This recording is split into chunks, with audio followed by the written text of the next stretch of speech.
Para mí la poesía es sobre todo una forma de conocimiento, una forma de indagar aquello que no se muestra de manera explícita, sino ahondar un poco, como decía Lorca, y no es que yo me parezca Lorca, pero sí es un pulso herido para sondar las cosas del otro lado, es lo que decía Lorca.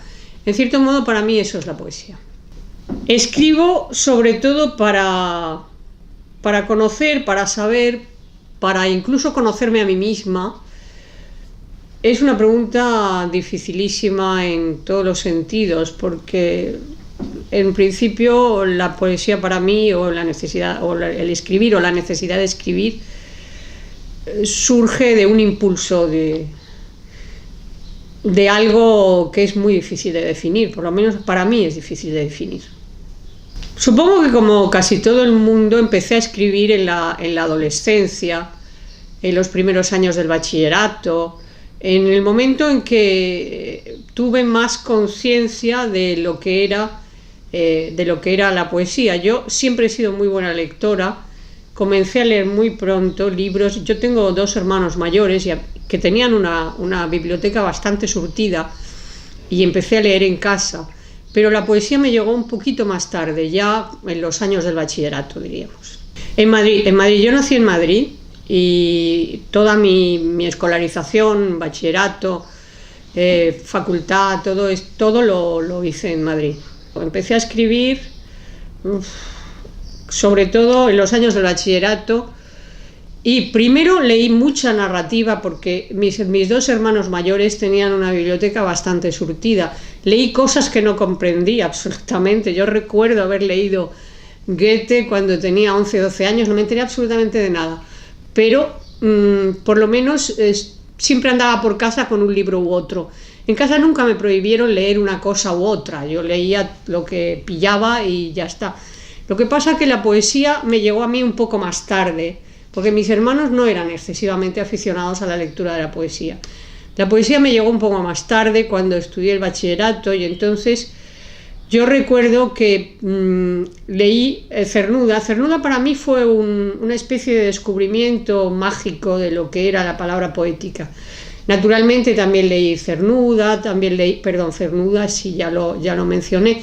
También leí Machado, Miguel Hernández, Gloria Fuertes, que en aquellos momentos me pareció una cosa muy extraña respecto a los otros poetas que se leían en el colegio.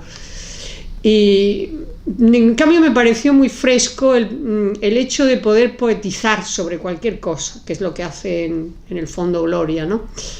Y bueno, luego ya leí los clásicos, Quevedo, Lope de Vega, esto un poco más por motivos escolares, podríamos decir. Pero mi línea poética más constante a lo largo de mis lecturas fue siempre Cernuda. Luego, naturalmente, ya fui engarzando con otros poetas, con poetas como Eliot, por ejemplo, aunque yo siempre he tenido la conciencia de que leer poesía traducida siempre había algo que se quedaba en el tintero y que no acababa de marchar bien, pero de todos modos sí, abrí un poco el abanico a leer poetas traducidos de otras lenguas. Yo siempre, en cierto modo, los círculos literarios es una cosa muy poco definida. Yo siempre he sido un outsider un poco, siempre he andado un poco fuera de cualquier cosa. En Madrid tuve la suerte de ser compañera de curso de Luis Antonio de Villena, por ejemplo, con el que todavía de vez en cuando mantengo alguna conversación, sobre todo ahora por las nuevas tecnologías a través de Facebook, de su blog, de comentarios y demás, y Luis Alberto de Cuenca también, que son los dos poetas que me procuraron mi primera lectura pública en Madrid, en Puente Cultural, que era una especie de círculo que había en la Puerta del Sol en Madrid.